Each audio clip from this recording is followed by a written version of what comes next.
Welcome, everybody. Hey, Shashi and I are going to be talking about money in relationship. Going into the frame.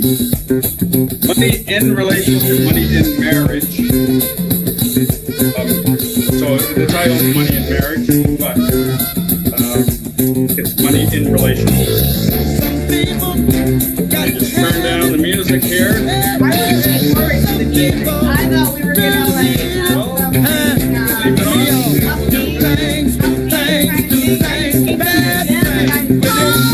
was gonna pump you guys up too, because money can be a really boring, taboo, not really talked about in our society today. It's just, for some reason, for generations, it's just been hidden. Whether we are trying to make money, whether we've lost money, how we're managing our money, it's just not talked about, right? And we need to get rid of that stigma, because that is what creates the problems around money, is making it a taboo topic. So the people that don't know what to be doing, what they should be doing, are almost like there's some shame around it, and there doesn't need to be the shame. And so we want to take away that stigma, the stigma around talking about things like money, talking about things like problems in relationships, talking about things that are really going to propel us forward. Because unless we know how to manage our money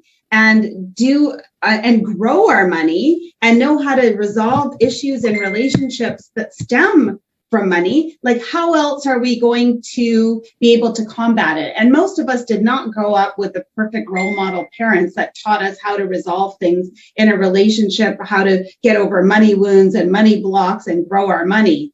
So today's podcast is going to be about resolving those issues within your relationship, and also how to grow your money, and whatever we can touch on today. Yeah. Well, so okay. So thanks, Sashi.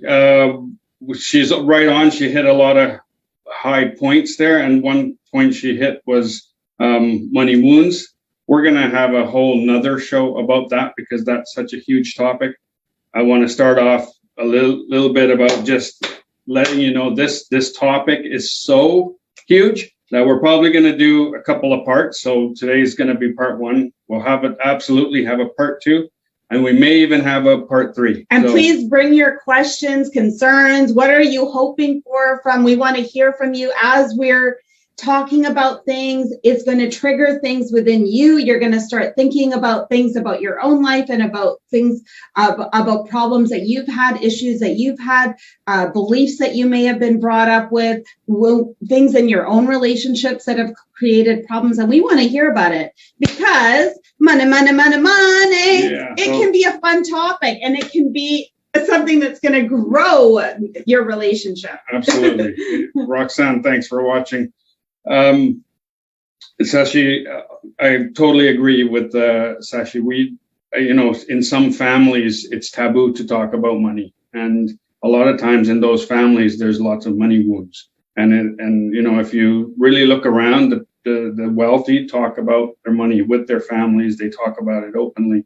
Most, not all, but a lot of wealthy families who do share about what they're doing, openly talk about talk about money. But there's also a lot of money wounds in wealthy families too, because they don't want other people knowing how much money they have. So they will conceal and downplay their wealth. And in my own family, I know that my grandfather, he was brought up in a very poor family where he didn't even have a pair of shoes till he was 12.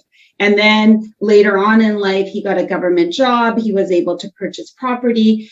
And then there became this, almost like he had to look after his siblings and so forth. And there were some, money was never talked about openly. It was concealed. So that was passed on to my mom, and she did not talk about it openly. She knew what she was doing with money, but she didn't talk openly. She didn't want people to know when she was growing her money, that kind of thing. And so those kind of wounds were passed on to us as well, like these blocks about almost being ashamed of having money, and ashamed of growing our money and knowing what to do with our money. There was this whole shame around spending it. Shame for you? No, around with your family. Okay. There was a shame around spending, and that's what I was just going to get into. Our coming into a relationship and our backgrounds and our the way we grow up with our families. So when Shashi and I'm just going to talk about our stories and how we, what we faced coming together in our marriage and some of the things that got in the way of our relationship. We both had very different backgrounds with around money. When I came into the relationship, I was a spender, and Shashi was a saver. And in my family, we didn't save a lot. We spent a lot of money, and the motto was enjoy it. Life's meant to be enjoyed.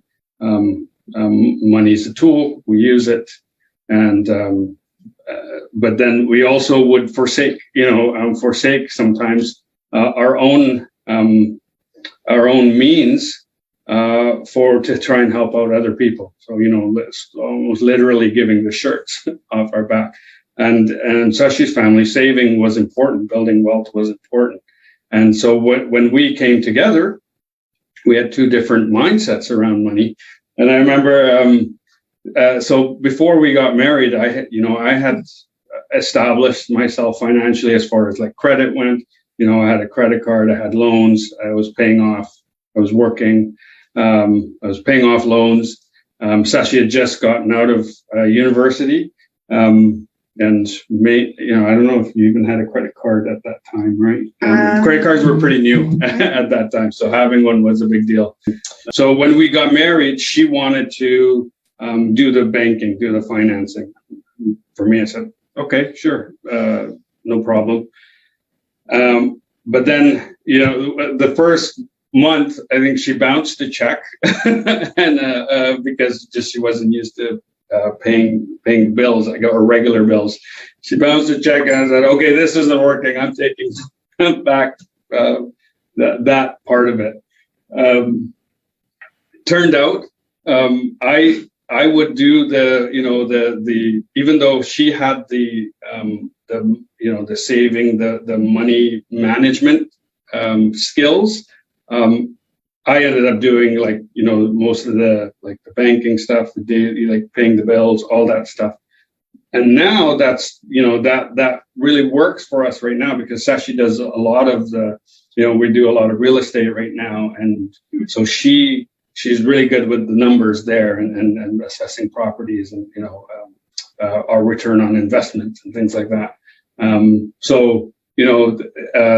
And now all those skills. But you have automatic payments, so I have automatic payments. Pretty easy now. Yeah, but I mean, and there's still accounting and taxes and all that we do together. But that was just coming together and understanding each other's style of money. How people think, what money wounds we all have. I always had that you had to work hard to have money. To earn money, you had to work hard. So I was a hard worker, and Shashi would see that and go, you work so hard for for little gains or so just a different mindset where. I think in her family, there was lots more investing and, earning money by not working so hard, but leveraging it. Using the money to make more money. Yeah, absolutely. And that's just a mindset. And it can be whether you're earning a $20,000 income or whether you're earning a $100,000 income or whether you're earning a $500,000 income. It doesn't matter the number of zeros, it's the mindset around it. And you basically just take the percentage and do different things. So the percentages all stay the same.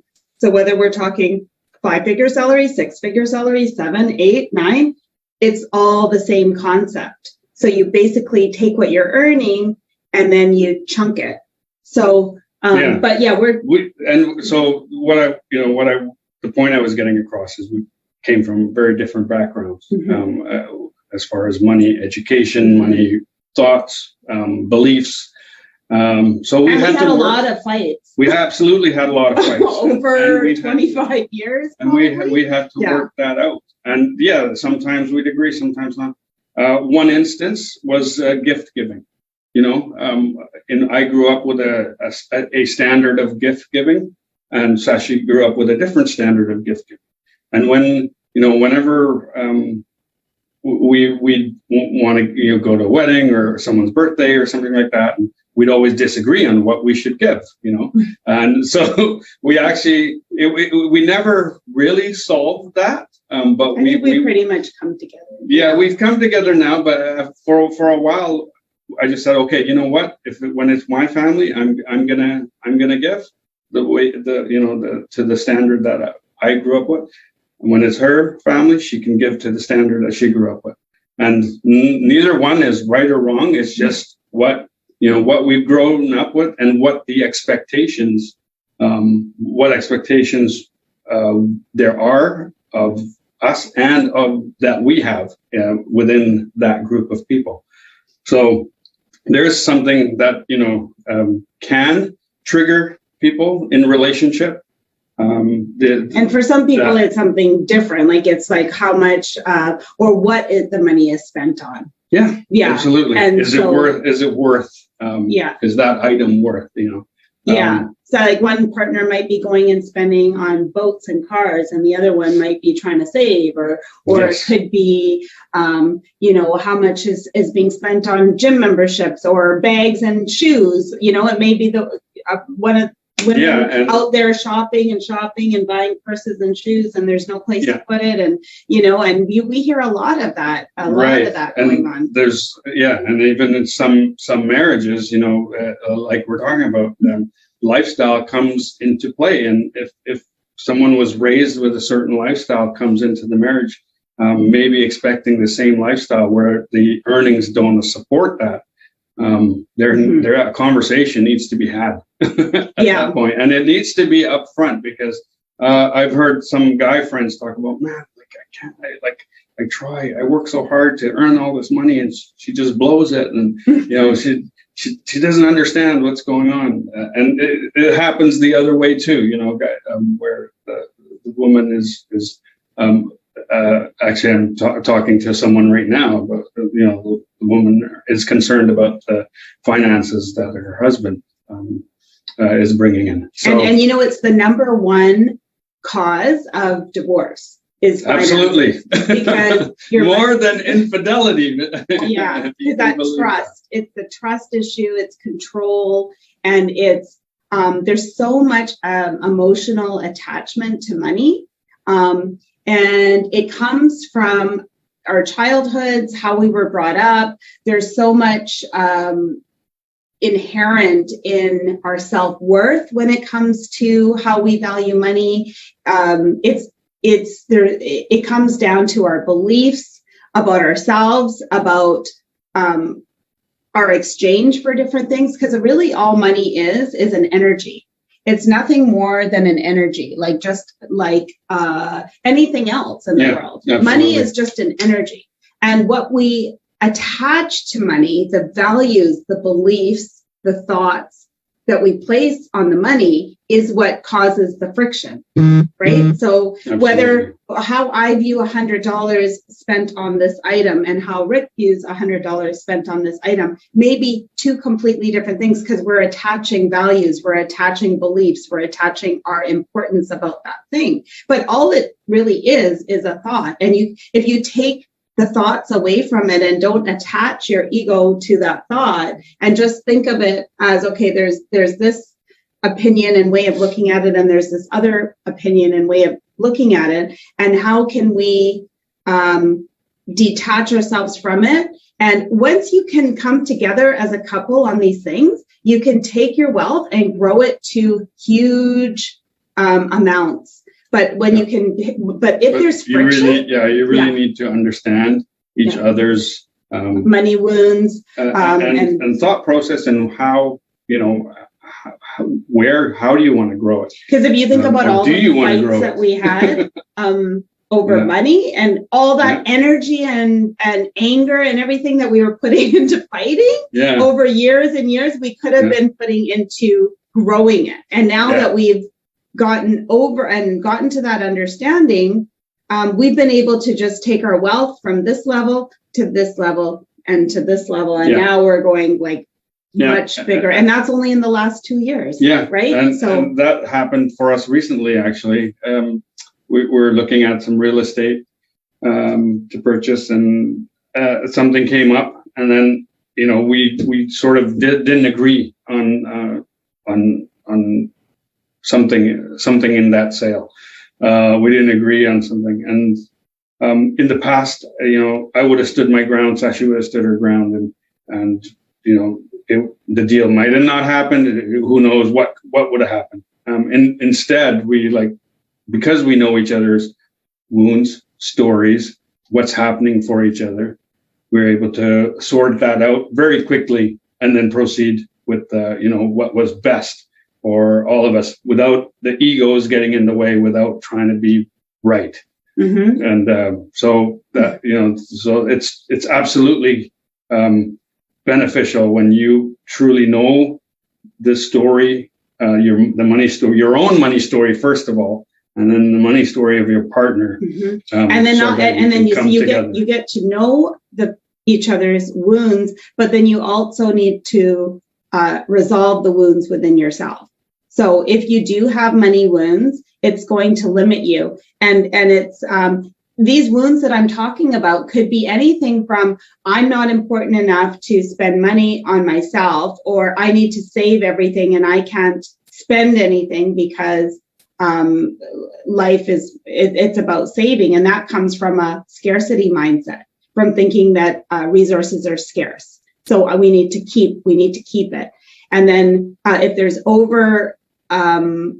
not enough importance on self and self-worth, then you could be wanting to people please and spend on other people and not really realizing that you're not growing your wealth there. And that comes down to money wounds as well. Like it all comes back to blocks. And it's all our beliefs.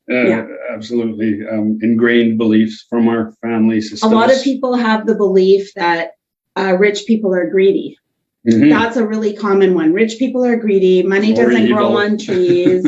You have to work hard to make money. You have to be working more hours to make money. Yeah. That's another one. And then I'll never get ahead. Like all those things, if you're saying it to yourself, that perpetuates. And those thoughts and those beliefs will manifest out in the world, and you'll get exactly what you're saying to yourself. Yeah. So once you resolve the wounds within yourself and change your thoughts and start thinking abundance and thinking, I do have means, I am attracting abundance to me, I can grow my wealth, that's exactly what will happen too. So you can turn it around, and we've had this happen. Yes, we've had that happen. Absolutely. And we had to sort through our money wounds. We will do a whole another show on just that itself. I want to come back and touch back to when you first get together and how do you sort out your finances.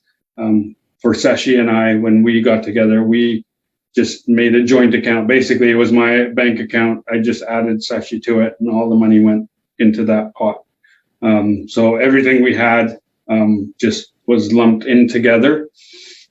Now obviously we have many different vehicles and investments and things like that. But in the beginning, it was like we didn't think about having separate accounts and paying for things separately. Like, we know couples who got married around the same time that kept separate bank accounts, and they pay the heating bill and I pay for this and they pay for that and I pay for this, and then they keep score and all. And that's fine if you want to do that. That's perfectly fine, as long as you you sort out a system to do that, and everyone's happy. We found we actually butted heads more because we had the joint account, but it also caused us to grow together and really have a look at our finances together. So that was really beneficial. So we were also young, so we didn't have a lot of assets. Sashi came in. She, like I said, she was a saver, so she brought in her savings, and I was a spender, so I didn't have much. But I had a few assets, right?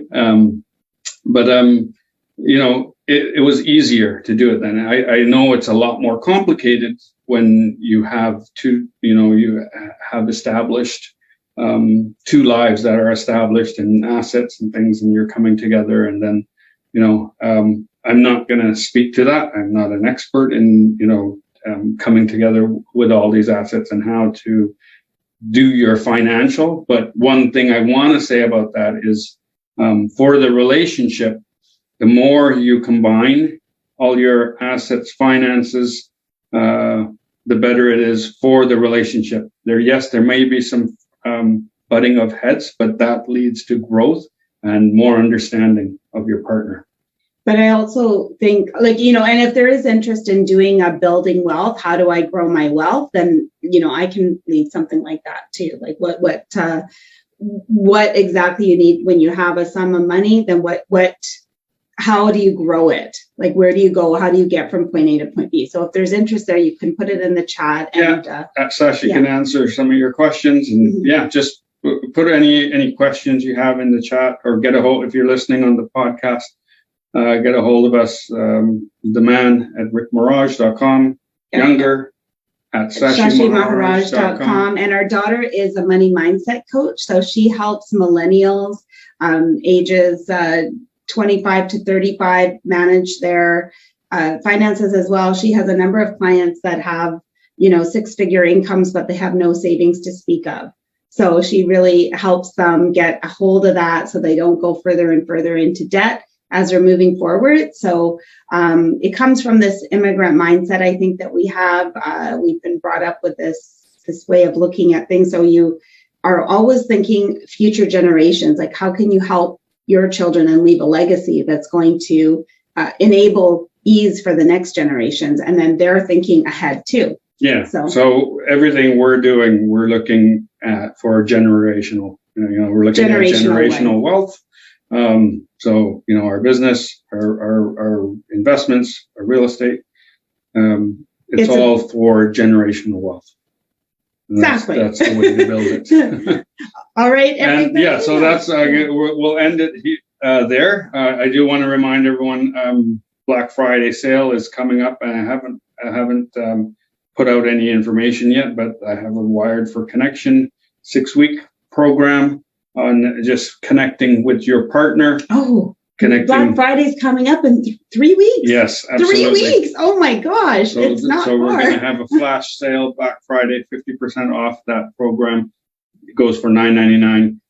It's going to be available for $500. Live one-on-one coaching for 6 weeks. How to build better connections and create magic in your life. So we'll talk to you all next week. Take care, everybody. Bye. See you later.